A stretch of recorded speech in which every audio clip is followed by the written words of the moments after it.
জনরব media, জনতার কথা বলে। নমস্কার, জনরব মিডিয়া থেকে শুক্লা গাঙ্গুলি। কাশফুলের ছড়াছড়ি, শিউলি ফুলে মাখামাখি, ঠিক তখনই মা মনে করিয়ে দেয় মা আসছে। এবছরের তো আবার কলকাতায় বিশেষ আকর্ষণ ছিল মেট্রো রেল, যেখানে জনগণের আশা আকাঙ্ক্ষা পূরণ এবং তার সঙ্গে তো আছে ঠাকুর দেখা। তার মধ্যে আজ অষ্টমী, অল্প একটু বৃষ্টি হয়েছে সব জায়গায়, তাতেও পুজোর আনন্দ কোথাও ভাটা পড়েনি। জয় মা দুর্গে, দুর্গতি নাশিনী। যে ঠাকুরটা দেখছেন, এটা দাসনগর যুব সংঘ, হাওড়া জেলার প্রাচীন পুজো। তবে বর্তমানে এই পুজোয় সেই রকম আভিজাত্য আর নেই। দেখে মনটা খারাপ হয়ে গেল, কারণ এই পুজোটা আমার ছেলেবেলার পুজোর একটাই পুজো ছিল। তখন নির্মল আনন্দে আমরা মেতে উঠতাম। কালের প্রবাহে সবই কিছু মেনে নিতে হয়। অষ্টমীতে কুমারী পুজো।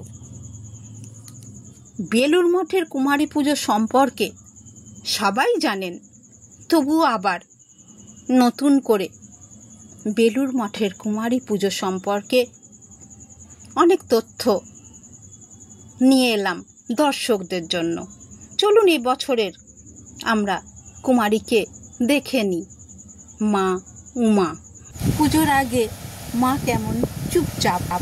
বেলুড় মঠে কুমারী পুজো, স্বামীজির কুমারী পূজা ও মাতৃবন্দনা।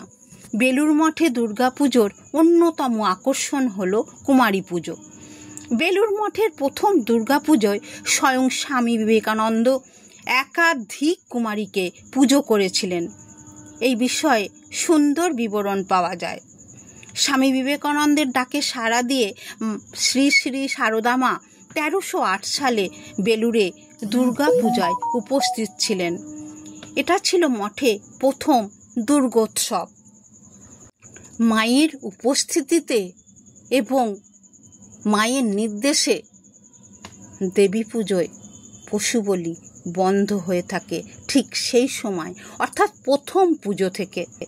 গৌরীমাকে স্বামীজি অনুরোধ করেছিলেন কুমারী পুজোর ব্যবস্থা করতে। পাদ্য, অর্ঘ্য, শঙ্খ বলয়, বস্ত্রাদি সহযোগে স্বামীজি স্বয়ং 9 জন কুমারীর পুজো করেছিলেন।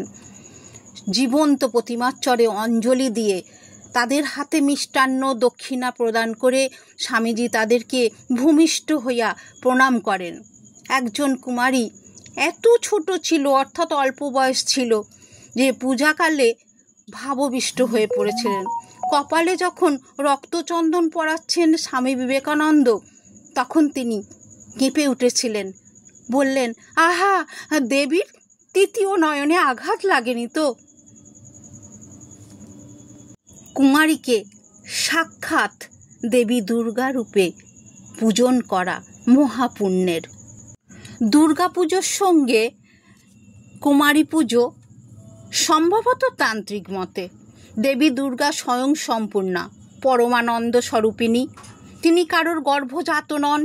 অসুর নিধনের জন্য দেবগণের পঞ্জীভূত তেজ থেকেই তার জন্ম, সুতরাং তিনি স্বয়ং সিদ্ধা। বৃহদ্ধর্ম পুরাণের মতে দেবী চণ্ডিকা এক কুমারী কন্যারূপেই দেবতাদের সামনে আবির্ভূতা হয়েছিলেন। কন্যারূপেণ দেবনাম প্রকৃত দর্শনং সদৌ। আবার তন্ত্রমতে সকল কুমারী দেবীর প্রতীক। আমরা যদি দেখি তন্ত্রসারে পাই কুমারী যোগিনী, সাক্ষাৎ কুমারী পরম দেবতা। মহাষ্টমীতে কুমারী পূজা অনুষ্ঠিত হলেও মহানবমীতেও কুমারী পুজোর বিধান তন্ত্র অনুসারে আছে। মহানব্যসাং নেবেশি কুমারীত চ প্রপূজয়েত। একটু সহজভাবে বললে বোঝা যায়, যাগ যজ্ঞ হোম সকলই কুমারী পুজো ছাড়া সম্পূর্ণ ফলদাল হয় না। কুমারী পূজায় দৈবী ফল কোটি গুণ লাভ হয়। কুমারী পুষ্প দ্বারা পূজিত হলে তার ফল পর্বত সমান। যিনি কুমারীকে ভোজন করান তার দ্বারা ত্রিলোকের তৃপ্তি সাধিত হয়। এবার আমরা জেনে নেব কিভাবে কুমারীকে বাছা হয়, অর্থাৎ চয়ন করা হয়। তন্ত্র মতে 1 থেকে 16 বছর বয়স পর্যন্ত বালিকাদের কুমারী পূজার জন্য নির্বাচন করা হয়। অবশ্যই তাদের ঋতুমতী হওয়া চলবে না। এক একটা বছরের কুমারীদের এক একটা নাম। যেমন 1 বছরের কন্যাকে বলা হয় সন্ধ্যা, 2 বছরের সরস্বতী, 3 বছরে ত্রিধামূর্তি, 4 বছরের কালিকা, 5 বছরে শুভগা, 6 বছরে উমা, 7 বছরে মালিনী, 8 বছরে কুজ্জিকা, 9 বছরে কালো সন্দর্ভা, 10 বছরে অপরাজিতা, 11 বছরে রুদ্রাণী, 12 বছরে ভৈরবী, 13 বছরে মহালক্ষ্মী, 14 বছরে পীঠনায়িকা, 15 বছরে ক্ষেত্রজ্ঞা এবং 16 বছরের কুমারীর নাম অম্বিকা। তান্ত্রিক মতে সকল কুমারী দেবীরই প্রতীক। দেবী দুর্গার পূজা শেষে কুমারীদের ভোজন করানো বিশেষ শাস্ত্রীয় বিধান আছে। সুতরাং কুমারীদের খাওয়াতে হয় তন্ত্রসারে সব কুমারীকেই শিব পার্বতীর অংশের সম্ভৃতা বলা হয়েছে।